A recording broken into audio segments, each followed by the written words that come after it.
Welcome to the FARcast here at Chadron State College. I'm Daniel Binkard with my co-host Alex Helmbrecht. We're here with Tony Perlinski, an associate professor in the Rangeland Management program, and I believe the second rangeland professor we've had on. So we still got to get Teresa on. We're working on convincing her. But anyway, it's far more interesting than I am. We've got to get the bleep button ready. We're going to have it. It's going to be good. Well, Tony, thanks for joining us here. Appreciate having you on. I think this is our last one of this particular series, and until we ramp it back up in the fall. So we'll get right into it. Could you tell us a little bit about your background? Where'd you grow up, and where'd you go to school? I grew up in western Nebraska. Family from Sioux County, and then I graduated from high school in Kimball County, so we're pretty local. After high school, I came to Chadron State College, so started in 01, graduated in 05, bachelor's degree in biology with environmental science background. At one point, I wanted to be a medical doctor, but I decided, oddly enough, I didn't want to go to school that long.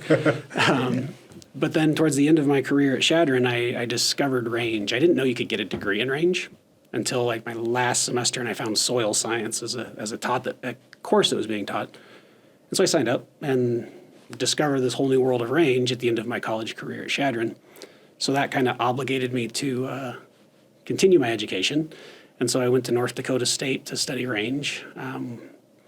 While I was up there, I studied multi-species grazing and biological controls. So we ran sheep, we ran cows, we used a bunch of different insects to try and limit the population of leafy spurge on rangelands.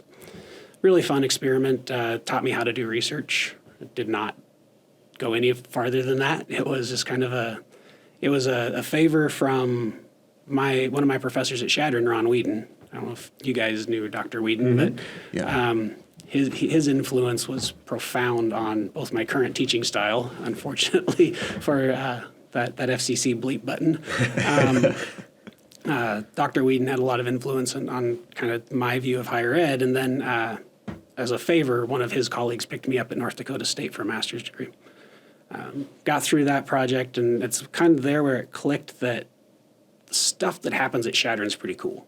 Yeah, it's true. I didn't know, I didn't recognize it as a student, kind of the value of faculty and all the influence and impact they had. Mm-hmm. So then I figured, well, if I want to do this for a career, I have to have a PhD. So I said, well, I kind of like to fart around in the mountains, and ended up in Wyoming for a PhD, studying near-surface hydrology, of all things, of ecological sites. Spent a long time there, goofing off in the mountains, but also finishing a PhD.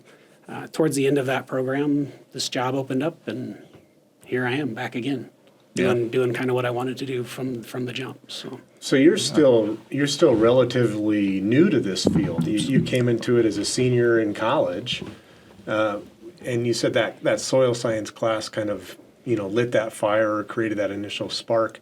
What do you attribute that to? Had you always kind of been interested in soils, in rangeland and ecology? Yeah, my grandfather was a rancher in Sioux County, so that was kind of my introduction to ranching. I always thought maybe I wanted to be a cowboy when I grew up for a while. Grandma put the kibosh on that pretty quick. But, so I had a little bit of understanding of ranching, but I didn't think it was something I could study in college. But I always kind of had that idea that I wanted to be outside. I've always loved the sciences from an early age. Loved sciences, gravitated towards ecology. And so, like many high school students, I assumed that if that's what you wanted to study, then the biology program is where I needed to be. And so I just never, it's one of those things that rangelands as a whole, or range science as a whole, doesn't do a really good job reaching out to students like me. We're getting better, but, to say, hey, there's this whole field of range management and range science that gets you outside, and it's very diverse, and you get to play with all this cool stuff from soils to plants to animals, and you get to light things on fire and not get in trouble. I mean, there's all kinds of fun things that go with range. What can go wrong? Exactly. Yeah. So you said you got your PhD at the University of Wyoming, and you wound up here. So how long have you taught here, and what are some of the classes you teach? This is the end of my 10th year at Chadron State teaching. Congrats. Yeah. There's a great picture of me. Receiving that award. Yeah, you're hiding behind someone in that. Oh, was that the one? You Yeah. can see my bald spot, and that's about it. So Yeah. that's pretty great. But I've taught pretty well everything in the world of range except for the animal stuff. So from Intro to Ag seminar and our Ag 100 class up through our capstone planning class, principles of range, principles of soils, hydrology, veg manipulation, range and fire ecology, all kinds of stuff in between those two kind of bookends. In addition, then I've also taught within the Essential Studies program. So I, at one point, was teaching a capstone course called Wilderness and Civilization. We're not offering that at the moment. And then one of my fun classes I get to teach is in the Essential Studies is a civic engagement course called Talk Dirty to Me.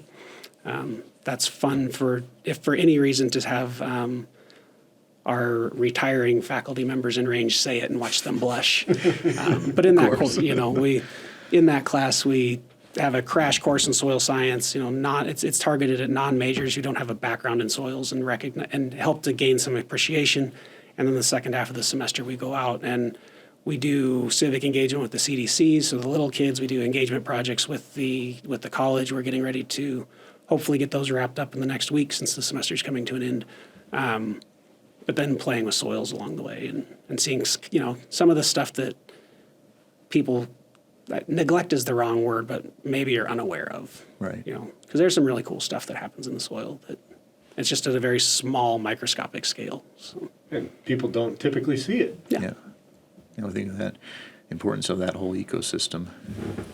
So tell us about your involvement with the Society of Range Management. So I've been a member of SRM since I started at North Dakota State, so getting close to 20 years, first as a student, then as a professional. I'm a strong believer that students, when they leave, they should have some skin in the game. They should be active in their professional society. And so I kind of like to lead by example and maintain some activity there. I've done at the state section level, I've been all the way up and done the president of the state section and that sort of thing. Brought the SRM meeting to campus a couple of years ago, did some kind of fun stuff there. And then at the international level, I've worked through the advisory council, which is the member advisory board that talks to the board of directors. That was a fun experience, get a little leadership training on the job, sort of thing. And then also on program accreditation, so which is a really cool committee where I get to go look at all the range programs that come up for accreditation and say, what are they doing and how are they, what is the really high points of their program and how are they preparing range professionals? And then that gets me to go visit their campus when I'm allowed to go on the accreditation visits and then bring all that back and say, for example, Montana State's doing this really cool ranch practicum class. Maybe we could embrace something like that here, or they're doing some really cool stuff with assessment. Maybe we could pull that back. So that's kind of been my professional involvement there. And then I have taken students every year that I've been here. My very first year, I ended up taking students to Orlando for the SRM meeting. I had been teaching for 3 months at that time. I didn't know the students. I met them when we got off the plane. Nice. Probably was a pretty rough introduction to traveling with students, that one. And then there's been all kinds of various and sundry adventures along the way with dragging students across the country. We've pulled 18-hour trips in the van and drove to St. George, Utah, and drove to Reno, and recently came back from Boise, Idaho. And so getting students out, seeing some stuff. I like to drive. Students probably don't. But I like to drive because then you get to see all these rangelands between here and there. Mm-hmm. That sometimes they're not going to get that opportunity unless they go out and do it on their own. Right. So, and so then with the student involvement, then we have students participate in the undergraduate range management exam, multiple choice general knowledge test on range, plant ID competition, extemporaneous speaking competition, a poster competition. They present their research there. Lots of really good opportunities for them to build their professional network, to gain some experience within the field and do some pretty fun stuff along the way. And have won some major awards, right? I have won or been, I don't know, winning is probably the wrong word. Honored, there you go. Yeah. Outstanding Young Professional Awards from the Society for Range Management, Outstanding Undergraduate Teaching Awards. Yeah, that's from awesome. them. Congrats. That was back in 2020. That was a interesting meeting because it was right at the beginning of COVID. And SRM's an international society, so we were pulling all these people from across the planet into Denver right when everyone's really starting to notice that, hey, this COVID stuff is something we should be worried Maybe about. this is for real. Yeah. But that was a fun meeting we had. And then, COVID locked everything down. We didn't get to meet as a society for a couple of years. Everything went online. Really made you kind of appreciate those face-to-face interactions with your peers. And, I think for me, when going to things like the annual meeting with SRM, there's committee work and obligations and things like that, but really just seeing people that work in the field that have the same passion that you do to talk about stuff that you're interested in is always fun. Yeah, it's kind of reinvigorating when you get those opportunities. Yeah. So, Tony, tell us what's the value of earning a degree in rangeland management? I know that you have, and the other faculty in your department have a lot of students up there, and CSC is typically seen as one of the leaders in producing rangeland management students. But what type of careers are your students going into, and then what value are they getting out of their degree? We'll start with value. So right now, the Forest Service, who hires range management professionals from our program, has a self-described hiring crisis. Popular press from the NRCS is indicating they'll hire anyone with a pulse if they have a range background. There are 8 jobs for every 1 range major nationwide right now. As a whole, and so it's not just Chadron, that's every range degree granting institution. We cannot produce enough trained range management people to fill the need. We've been told for years and years and years that there's this retirement bubble happening. That may have been part of it. There's been some changes in the administration that have really put a focus on conservation practices, and so I think there's some extra hiring that's coming from that. All of that combines to make it be a really good time to be a range major, because the jobs when you come out, they're good paying jobs. You can, if you want to stay close to home, there's probably a range job close to home. If you want to get out and see the world while you're 19 to 23, you can go all over the Western U.S. With a range degree right now. There will be an opening somewhere. So that's the big value. Is that there are jobs waiting. We're getting people hired into agency work basically uninterviewed because they have the credentials. And where are they getting those? Well, they're getting them at CSC. Our course catalog is strategically designed to make students look really good when they apply for these jobs. Especially at the federal level, they have the hiring series they have to abide by, which is the 454 series. All of our students come out. So we're producing 20, 30 graduates a year that can walk into any range job because of their curriculum, which is pretty cool. Yeah, that's great. What a wonderful outcome. Yeah, can't complain about that. The other part of your question was what now? What types of careers? Careers. Well, range management specialist is kind of the one that's hiring a lot right now.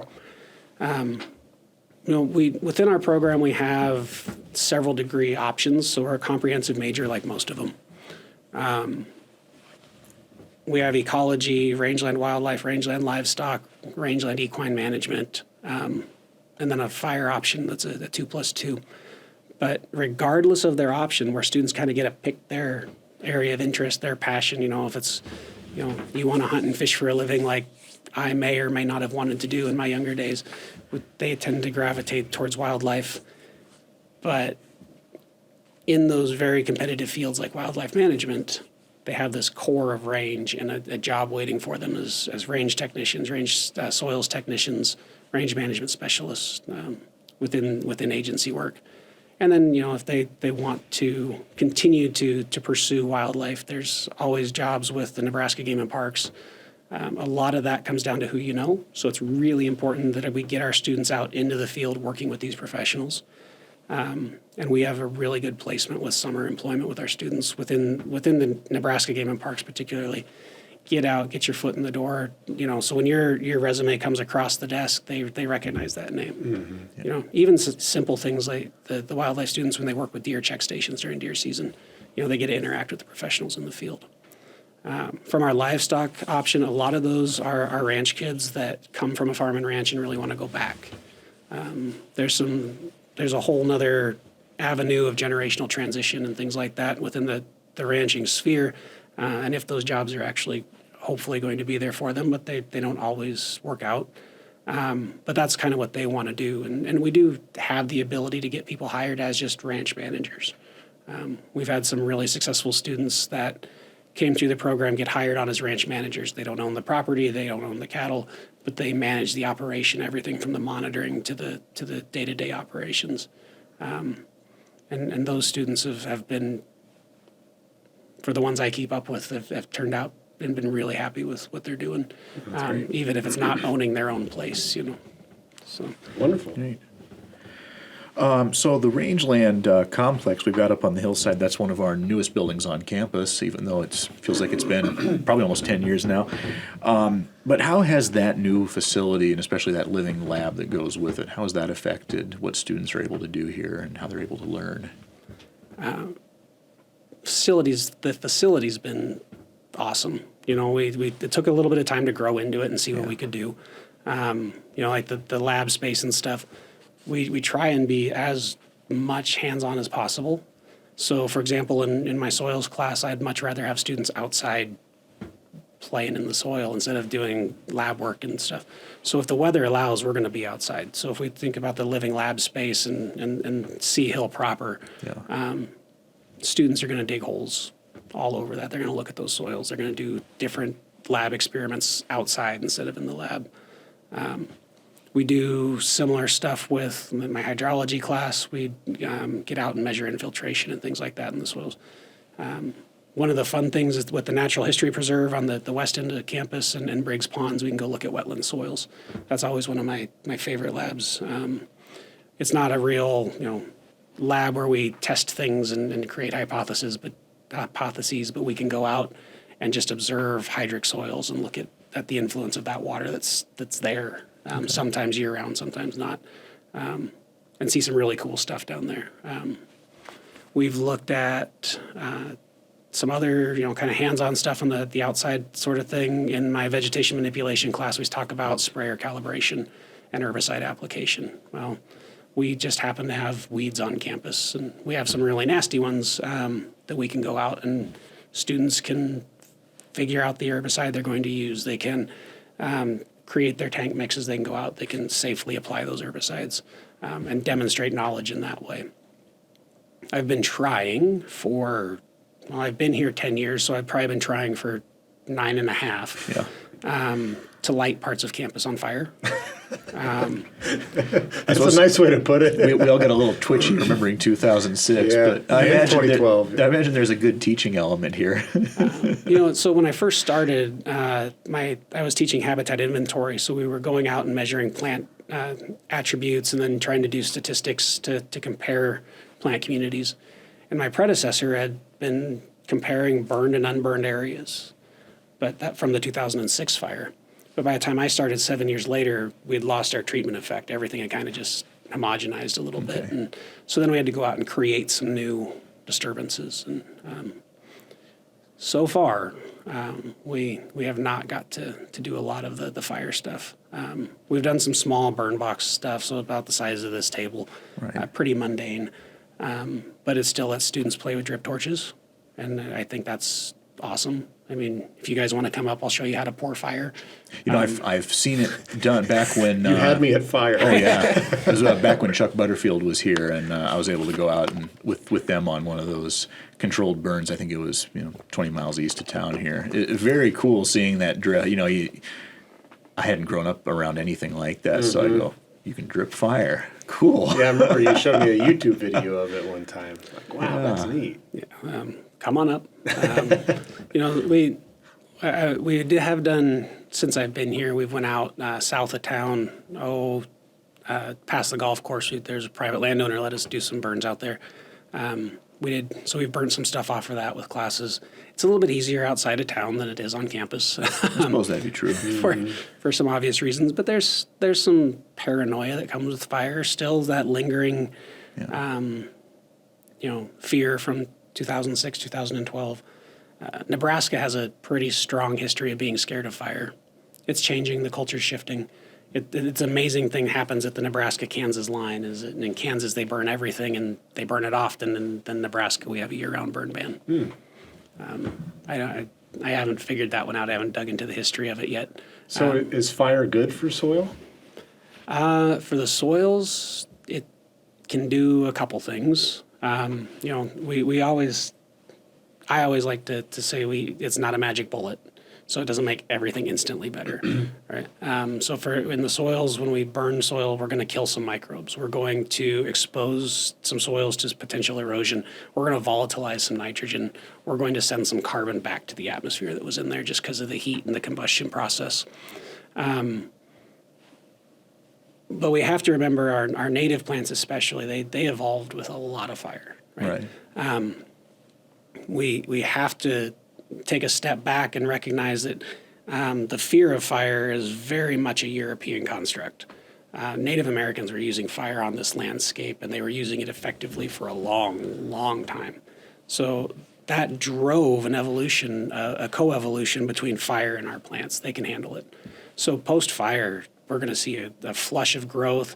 We get some accelerated nutrient cycling from the ash and stuff that remains, that doesn't volatilize or blow away. And once we get that flush of growth afterwards, then we start to protect those soils from raindrop impact. We start to cover things up again in a fairly quick turnaround. So to say it's good for soil is maybe not quite 100% accurate, but is very much good for grassland settings and grassland systems. And we can tie fire to a lot of really cool mechanisms with animal distribution and moving animals around. So you don't want to build a fence, fine, just burn a corner of your pasture. And you know what? They're going to spend most of their time there because the grass that comes back is higher nutritive value, higher palatability, and that's where they're going to want to be. And they'll ignore all this other stuff. So it's kind of like building a fence without doing it, It's called patch burn grazing or pyrrhic herbivory, whatever you want to call it.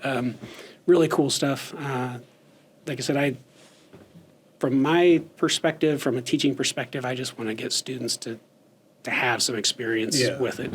Until you actually watch fire move a lot across the landscape, you're not really going to fully grasp it. You can watch all the YouTube videos in the world, but until you watch it, you hear it, you get the smoke in your eyes. Right. It changes things. It changes your perspective. So it's still pretty cool. It's fun to play with. And that's maybe a little bit cavalier to say, but it's an important tool that we have in our toolbox that students need to be at least familiar with. Yeah, that was interesting. Well, I wanted to, you kind of answered it a little bit already, but I wanted to add on that we have this living lab like literally in our backyard on campus, but it sounds like the surrounding area has also got a lot of possibilities for learning. Are there like regular places you take the students to examine soils or whatever else? Soils is a tough one because the class is full. Right. And it's just, I can't shove 20 students in one van and drive them out there. We don't have so most of the soils we stay on campus. With my hydrology class, we don't have a stream on campus, and most of the work we deal with is stream-based. So we'll go to the state park. We use the state park a lot for that. Go out and use Chadron Creek that flows through there for stream flow measurement and riparian area health assessment and things like that. It's that resource with the state park close and having access to that's pretty great. We also have, the Forest Service around is a huge resource.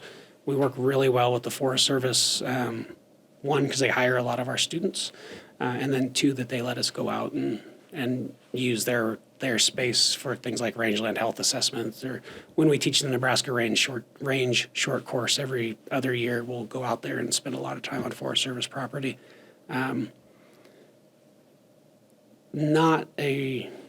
That's not something that other parts of Nebraska have. That kind of makes Chadron pretty unique, is having that Forest Service right basically in our back door, right? It's what, an eighth of a mile or something like that over there. So Awesome. That's good.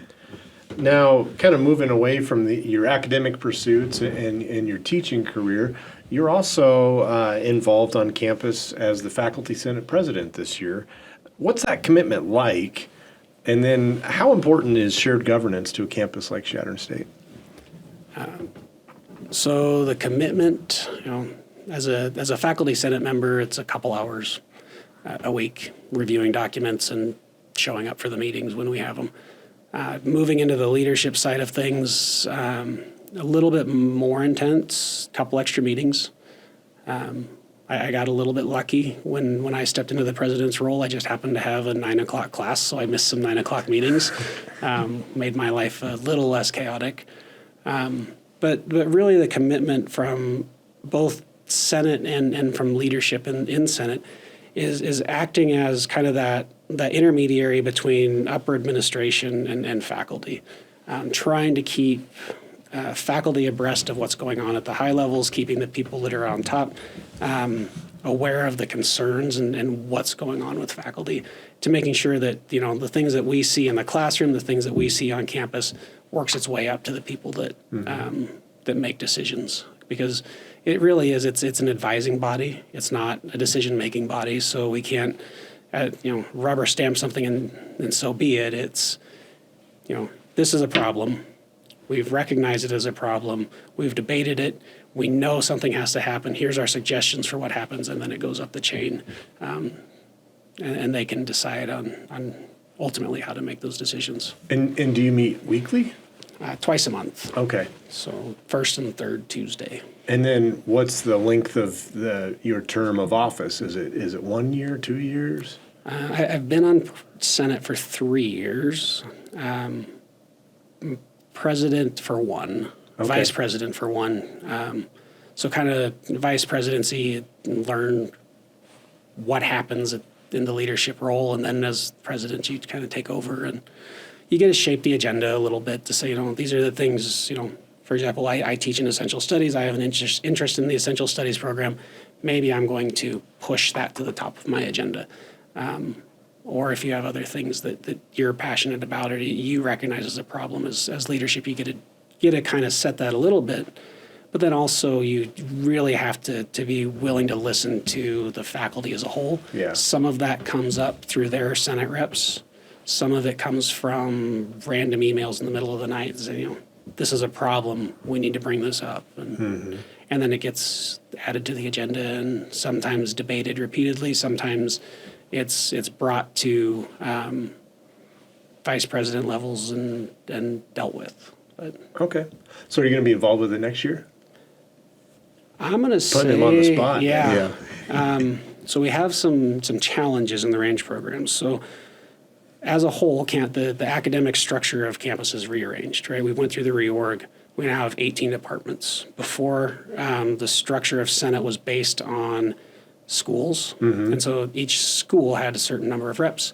Now every department has to have a rep. So now I have 18 reps coming in. That puts range in a little bit of a sticky situation because there's only going to be 3 of us because we have a retirement and we have 3 big committees that we have to fill. Some of those require tenure and not all of our faculty are tenured. So I may find myself on something requiring tenure and not on Senate. I see. And that's a challenge that the body will face probably perpetually because we tend to see some turnover at the institution. We have some programs that, it ebbs and flows. Sometimes they're very high in tenured faculty. Sometimes it's a wave of new people. And then it's hard to get people onto some of these committees. During my time as president, we spent most of it just trying to hammer out the organizational structure that goes with the reorg and getting people into places where they can help advise administration. Well, good job. Yeah. Yeah, I'm not going to say I'm super bummed that that my turn is in. More fun to come. So we have a note here that you are an avid runner and you've entered some long races. Tell us a little bit about the training process and what's next on the racing agenda. So I'll preface that. So when I started in 2013, one of the first people I met on campus was Ted Tiwahati. And Ted was talking about doing all these long runs and half marathons and all this stuff. And I was coming into this position at about 220 pounds and said, that is a silly idea. Why would anyone want to run that far? Times change in a decade.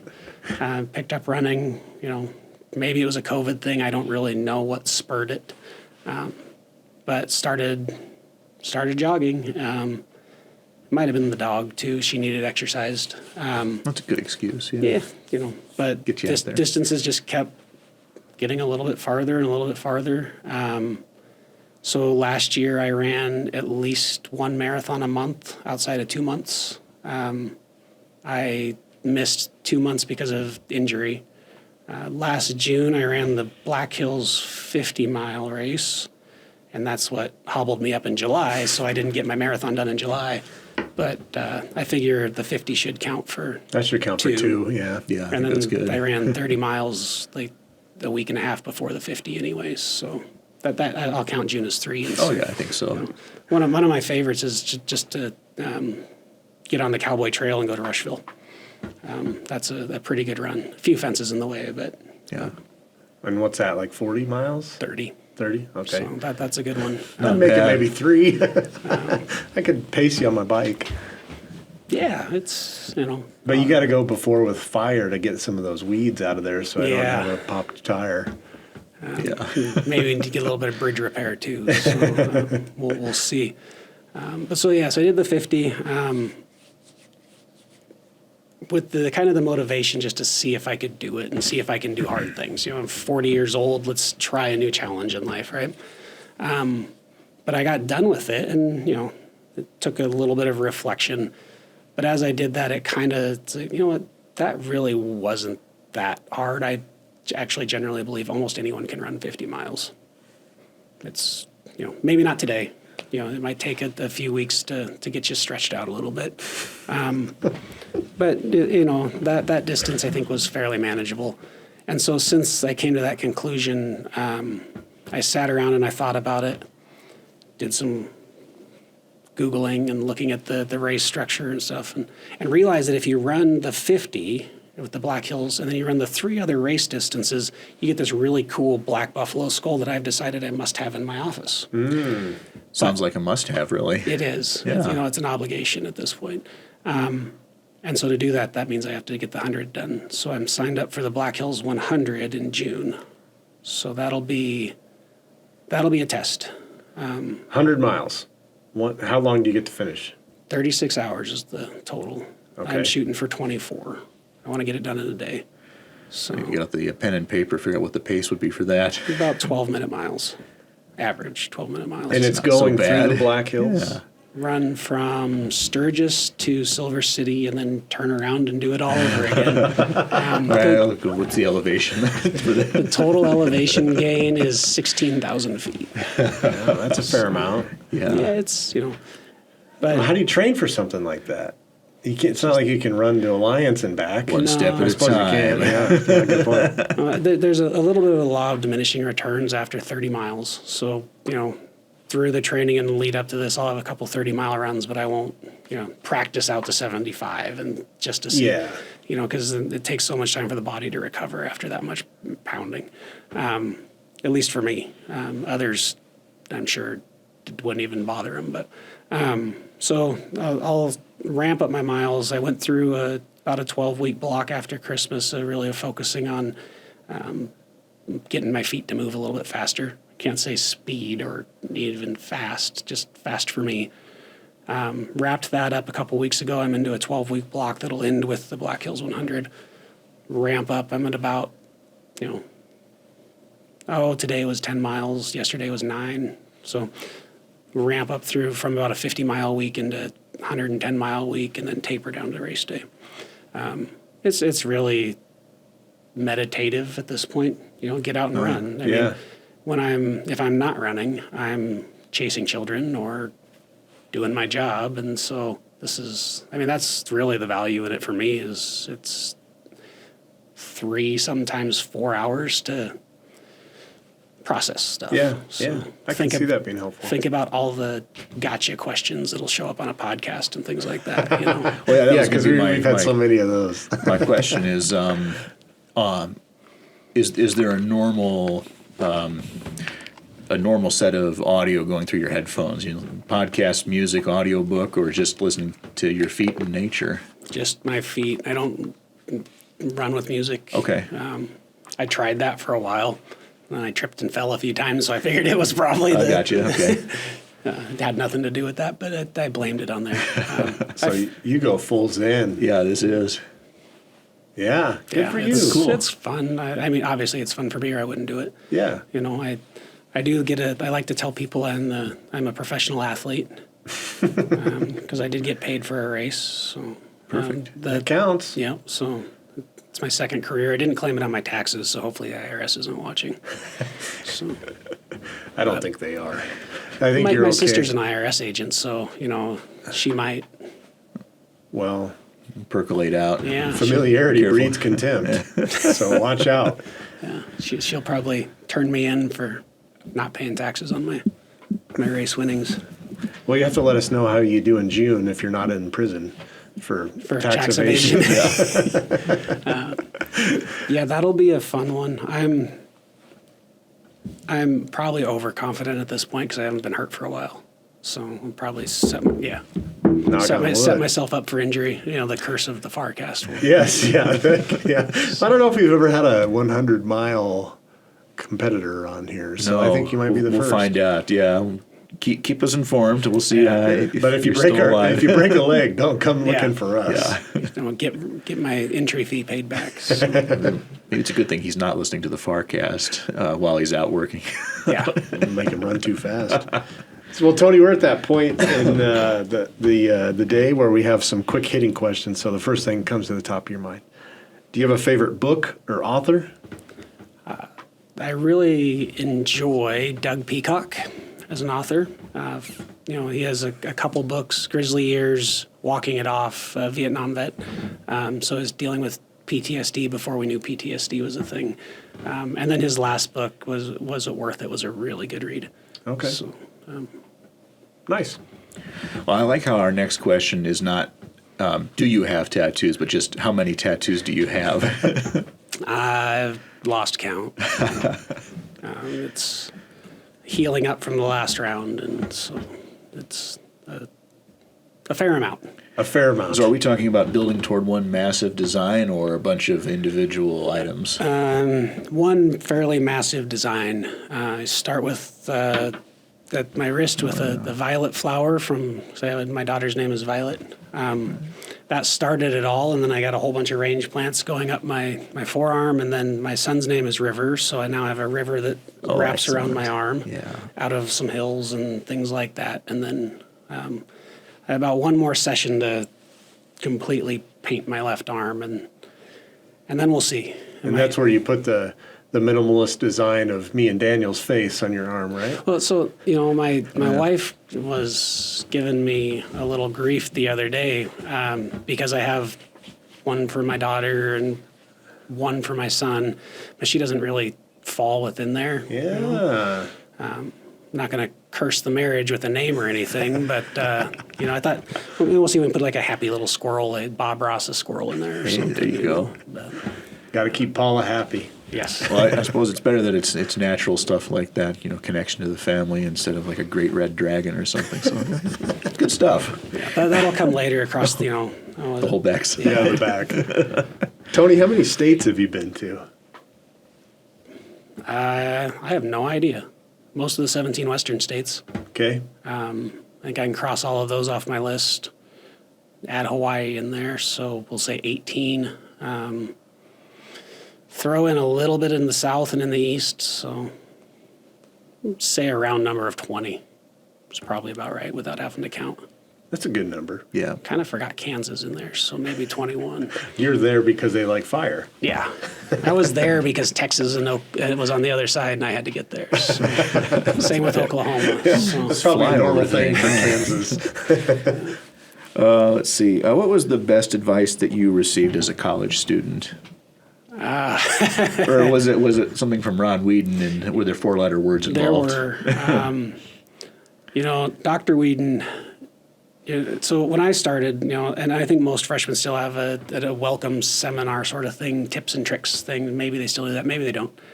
But the guy that talked at us said you have to treat it like a 40-hour week. Show up and work 40 hours, have your fun on the weekend. And then he said sit in the front row so faculty get to know who you are. Super. Freshman in college, I'm going to do that. So I sat in the front row of Dr. Whedon's class. There were 4-letter words, but he said, if I tip over, my aspirin is right here. And if you're going to sit in the front row of my class, it's your job to stick one under my tongue. And so probably the best advice was don't sit in the front row of elderly faculty's classes. You'll get put on their medical forms. But I think really the idea of treating it like a 40-hour week, it's your job. Yeah. And that's hard. I get it. College is expensive. Students have to have jobs. But, if you're taking 15 credit hours, we're expecting 45 hours a week from you. That's over a full-time job, so it really should be kind of, there's time to make money later. Yeah. And then also you got to enjoy it. You should, so much of what really was beneficial in college comes back to relationships and some of those that you can build in your late teens and early 20s that'll stick around for potentially a lifetime. Yeah. No, good advice. All right, last one. What is one word that comes to your mind when you think of Chadron State College? Perlinski. It's an original answer. We haven't had that one No, yet. we haven't. And I have to preface, my dad graduated from Chadron State College in the early 80s. Okay. I graduated from Chadron State College in 2001. My brother, my sister graduated from Chadron State College. All of our spouses graduated from Chadron State College. Some of them came back and got a second degree. So I think if we add it up, I think we're up to 9 degrees from the institution. Oh, wow. So it really is, it's a family thing for me. Yeah. It's the first time I was on campus was when my dad took a TI-80 calculator training out of High Rise, and the whole family got to live in High Rise for a week while he was there. And I was, 10 years old, but so it's a pretty deep connection to my family, and so yeah, it's home. It's an important institution for essentially what I am. So. Oh, that's awesome. Yeah, keep that tradition going. Yeah, for sure. I don't know if I can convince my kids to stay in town. That's a tough one. You got some time to work on them. Yeah. Well, thank you so much for joining us, Tony. Really appreciate you No problem. and joining us on the podcast. Yeah, it's fun. Thank you. You're welcome.